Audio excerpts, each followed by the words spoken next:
Hello යාළුවනේ කොහොමද ඔයාලට ඔන්න අදත් මම ලස්සන වීඩියෝවක් අරගෙන ඔයාලව බලන්න ආවා.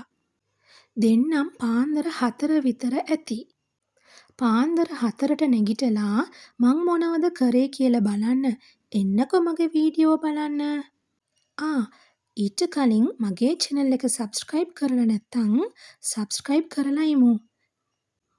පාන්දරම නැගිටලා ප්‍රේ කරලා තමයි මම කුස්සිය වෙඩට ආවේ. පාන්දරම ප්‍රේ කරනකොට මනසට හරි සැහැල්ලුවක් දැනෙනවා. එදා දවස ලස්සනට පටන් ගන්නට පුළුවන් පාන්දරම ප්‍රේ කරාට පස්සේ. ඉතින් අද ඉස්කෝලේ දවසක්. බබාලා යන්න කලින් බ්‍රෙක්ෆාස්ට් ටික හදන්න තමයි මම මේ හරි බරියේ වැඩ ටික කරගන්නේ. පොල් ටික ගාලා දැන් මං බ්ලෙන්ඩ් කරන්න තමයි හදන්නේ.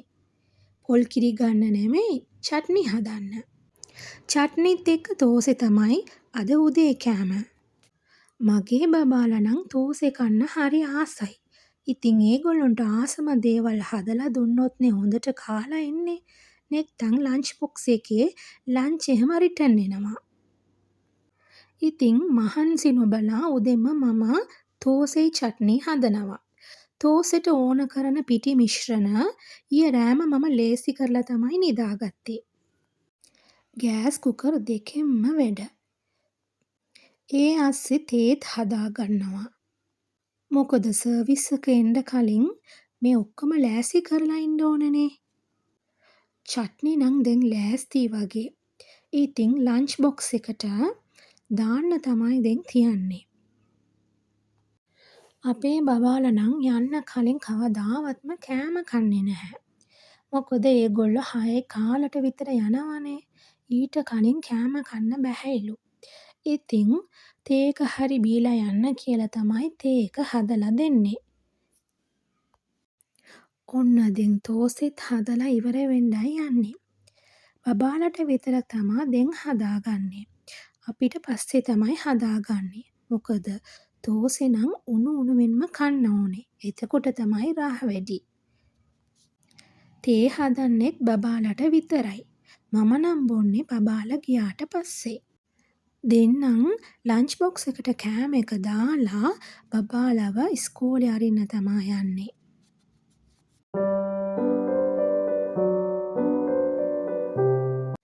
ඔන්න බලන්නකෝ අහස හිරු එළියත් එන්න තමයි හදන්නේ. මම නම් බබාලව යවලා ගේ ඇතුළ එනකොටම එක එක කාමර අස් කරගෙන තමයි ඇතුළට එන්නේ. බබාලා ගියාට පස්සේ මගේ පළවෙනිම වැඩේ ඒක තමයි. ටිකක් පරක්කු වෙලා අතු ගෑවත් කමක් නැහැ. ඒත් ඔක්කොම ටික මට නම් අස් කරලා තියන්න ඕනේ. එතකොට තමයි මට අනිත් වැඩ ටික ලස්සනට කරගන්න පුළුවන් වෙන්නේ.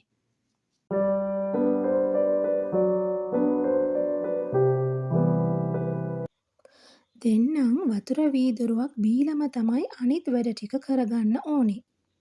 පාන්දර නැගිට ගමන් මූණකට හොදලා මම වතුර වීදුරුවක් බොනවා. ඊට පස්සේ දැන් මගේ දෙවෙනි ග්ලාස් එක. මට නම් දැන් ඒක පුරුදු වෙලා. එංගටත් එක්ක හොඳයිනේ. දැන් ඉතින් කුස්සිය අස් කරගමුකෝ. භාජන ටික හොදලා තියලා කුස්සියත් අතු ගාලා මම වතුර එකක් ලිපේ තිබ්බ මට තේ හදාගන්න.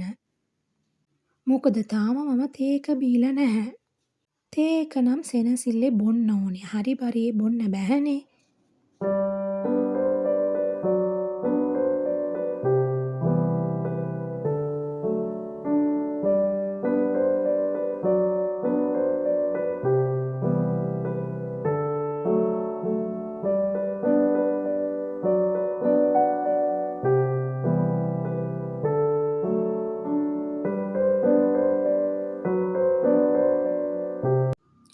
කුස්සියේ වැඩ ටික නම් දැනට ඉවරයි.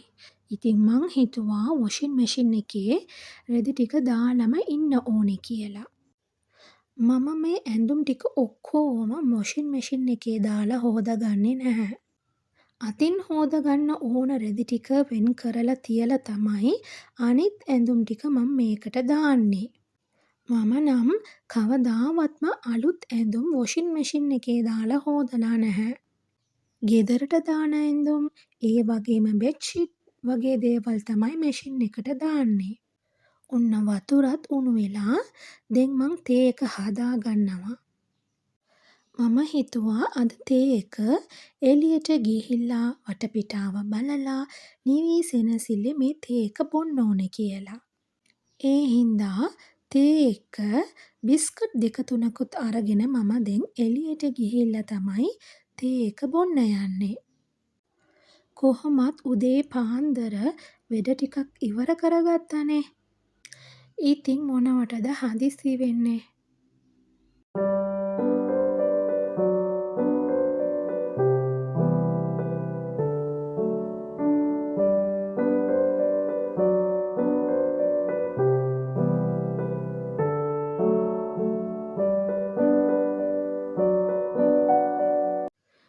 උදේට නම් වටපිටාව හරිම ලස්සනයි.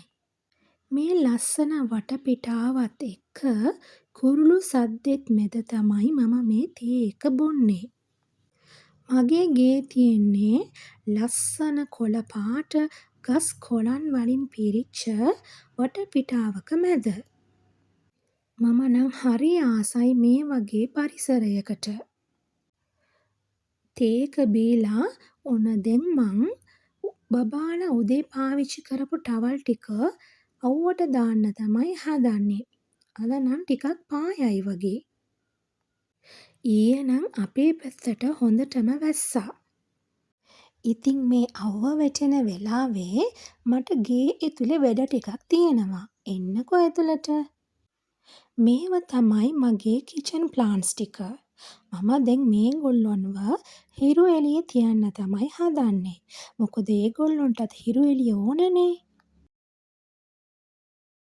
මේ කුස්සියේ ජනේලට නම් හොඳට එළිය වැටෙනවා.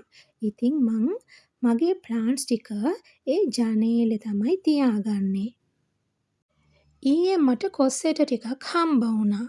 ඉතින් මං හිතුවා දෙම්ම මේ කොස් ඇට ටික හොඳට හෝදලා වේලෙන්න තියන්න ඕනේ කියලා. එතකොට ඕනේ වෙලාවට උයා ගන්න ලේසියිනේ. මේ කොස් ඇට ටික මේ වගේ වතුරේ හෝදනකොට අර ලිස්සන ගතියක් තියෙනවනේ. ඒ ටික නම් නැති වෙලා යනවා. ඊට පස්සේ හොඳට අවුවේ වේලුනත් එහෙම මේකේ පොතු ගලවන්න හරිම ලේසි.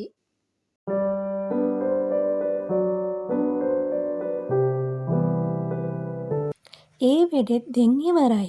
ඉතින් මං ගියා කුස්සියේ පෙත්තේ වත්ත බලන්න. ඔන්න ලොකු දූරියන් ගෙඩියක් වැටිලා. අපේ වත්තේ ලොකු දූරියන් ගහක් තියෙනවා. ඒත් මෙදා සැරේ දූරියන් ගෙඩි නම් අඩුයි. දෙන්නම් මට හොඳ තිබහත් එක්ක ඉතින් මං මගේ පළතුරු කූඩේ තිබ්බ මේ ස්ටාර් ෆෘට් දෙක දැක්කා. ඊට පස්සේ මට හිතුණා මේක ලස්සනට කපාගෙන ලුණු මිරිස් දාගෙන කන්න ඕනේ කියලා. තිබහටත් හොඳයි, එඟටත් හොඳයි.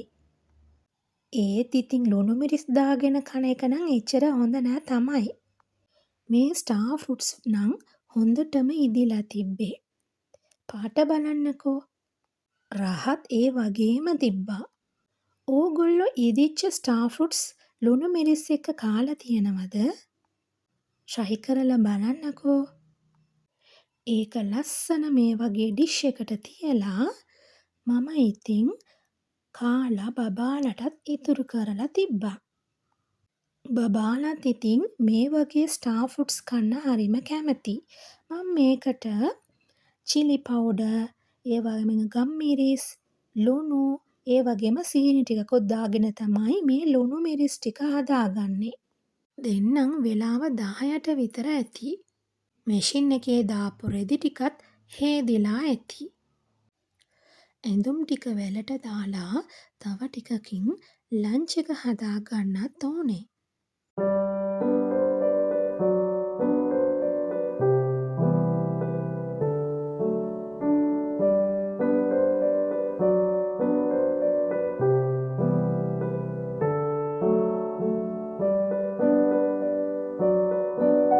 එහෙනම් දෙනට ගිහින් එන්නම්. හෙටත් හමුවෙමු ලස්සන වීඩියෝ එකකින්.